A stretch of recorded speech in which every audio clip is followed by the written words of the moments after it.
നമസ്കാരം. ജമ്മു കാശ്മീരിലെ നൗഗാം പോലീസ് സ്റ്റേഷനിൽ ഭീകരരിൽ നിന്ന് പിടിച്ചെടുത്ത സ്ഫോടന വസ്തുക്കൾ പൊട്ടിത്തെറിച്ച് 7 പേർ മരിച്ചു. 20 പേർക്ക് പരിക്കേറ്റു. പരിക്കേറ്റവരിൽ 5 പേരുടെ നില ഗുരുതരമാണ്. സ്ഫോടനത്തിൽ സ്റ്റേഷനും വാഹനങ്ങളും കത്തിയമർന്നു. ഡൽഹി ചെങ്കോട്ട സ്ഫോടന കേസിൽ ഉൾപ്പെടെ അറസ്റ്റിലായവരിൽ നിന്ന് ജമ്മു കാശ്മീർ പോലീസ് പിടിച്ചെടുത്ത സ്ഫോടക വസ്തുക്കളാണ് പൊട്ടിത്തെറിച്ചത്.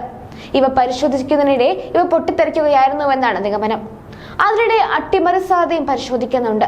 വിവിധ തരം റിപ്പോർട്ടുകളാണ് പുറത്തുവരുന്നത്. അമോണിയം നൈട്രേറ്റ് ഉൾപ്പെടെ ഇവിടെ സൂക്ഷിച്ചിരുന്നു. തഹസിൽദാർ അടക്കം ഉദ്യോഗസ്ഥരും സ്റ്റേഷനിൽ ഉണ്ടായിരുന്നു. വെള്ളിയാഴ്ച രാത്രിയോടെയാണ് സംഭവം നടന്നത്. പോലീസും ഫോറൻസിക് സയൻസ് ലബോറട്ടറിയിലെ സംഘവുമാണ് പരിശോധന നടത്തിയത്.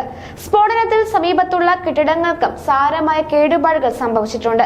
പരിക്കേറ്റവരെ ഇന്ത്യൻ ആർമിയുടെ 92 ബേസ് ആശുപത്രിയിലും Sher e Kashmir institute of medical സയൻസിലും പ്രവേശിപ്പിച്ചു.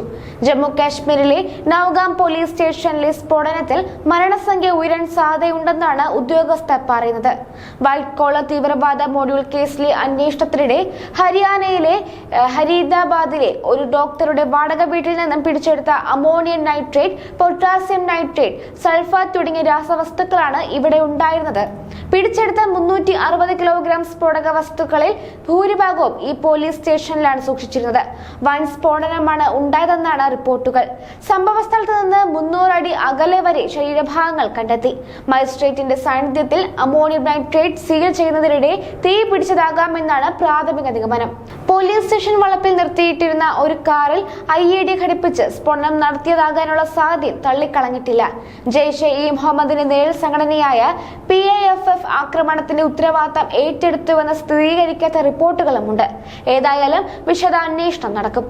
ഡൽഹിയിലെ ചെങ്കോട്ടയ്ക്കടുത്ത് നടന്ന കാർ സ്ഫോടനവുമായി ഇതിന് ബന്ധമുണ്ടെന്നാണ് വിവരം. ചെങ്കോട്ട സ്ഫോടനവുമായി ബന്ധപ്പെട്ട് ഒരു ഡോക്ടർ കൂടി അറസ്റ്റിലായിരുന്നു. ഹാപ്പൂരിൽ നിന്ന് ഡോക്ടർ ഷഹീനുമായി ബന്ധമുള്ള ഡോക്ടർ ഷറൂഖ് ഖാൻ പിടിയിലായത്.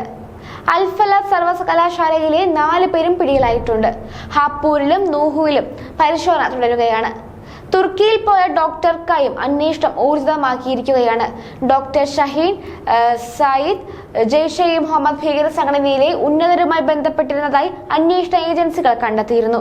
പ്രത്യേകിച്ചും ജെയ്ഷെ ഇ മുഹമ്മദ് തലവൻ അസൂദ് അസറിന്റെ അനന്തരവന്റെ ഭാര്യ ആസിറ ബീവിയുമായി ഡോക്ടർ ഷഫീദ് അടുത്ത ബന്ധമുണ്ടെന്നാണ് പുറത്തുവരുന്ന റിപ്പോർട്ടുകൾ. ജെയ്ഷിന്റെ വനിതാ വിഭാഗമായ ജമാഅത്ത് ഉൽ മോമിനാത്തിന്റെ ഇന്ത്യൻ വിഭാഗം രൂപീകരിക്കാനുള്ള ചുമതല ഡോക്ടർ ഷഹീനായിരുന്നുവെന്ന് നേരത്തെ റിപ്പോർട്ടുകൾ പുറത്തു വന്നിരുന്നു. അറസ്റ്റിലായ ഹരീദാബാദ് അൽഫല സർവകലാശാലയിലെ ഡോക്ടർ അദീലിന്റെ സഹോദരൻ മുസഫറിലും പാക് ബന്ധമുണ്ടെന്ന റിപ്പോർട്ടുകളുണ്ട്. ഡോക്ടർ അദീൽ അറസ്റ്റിലായതിന് പിന്നാലെ മുസഫർ അഫ്ഗാനിസ്ഥാനിലേക്ക് കടന്നതായാണ് റിപ്പോർട്ടുകൾ പറയുന്നത്. ഇയാൾക്കായി ജമ്മു കാശ്മീർ പോലീസ് ഇന്റർപോളിനെ സമീപിച്ചിരിക്കുകയാണ്. മുസഫറിനായി റെഡ് കോർണർ നോട്ടീസ് പുറപ്പെടുവിച്ചെന്ന് സൂചനയുണ്ട്. ഉമർ നബീബിക്കൊപ്പം മുസഫർ തുർക്കി സന്ദർശിച്ചിരുന്നുവെന്നും റിപ്പോർട്ടുകളുണ്ട്. ഹരീദാബാദ് കേന്ദ്രീകരിച്ച് വൈറ്റ് കോളർ തീവ്രവാദ മൊഡ്യൂളിനെതിരെ തുടങ്ങിയ അന്വേഷണത്തിലാണ് സ്ഫോടന വസ്തുക്കൾ പിടികൂടിയത്. ഈ സംഘത്തിന്റെ ഭാഗമായിരുന്ന ഡോക്ടർ ഉമർ ഉൻ നബിയാണ് ഡൽഹിയിൽ സ്ഫോടനം നടത്തിയതെന്ന് സ്ഥിരീകരിച്ചിരുന്നു. ഒക്ടോബർ പകുതിയോടെ നൗഗാമിൽ ഭീഷണി പോസ്റ്ററുകൾ പ്രത്യക്ഷപ്പെട്ടതിനെ തുടർന്ന് ആരംഭിച്ച അന്വേഷണമാണ് ഈ തീവ്രവാദ മൊഡ്യൂളിലേക്ക് എത്തിയത്.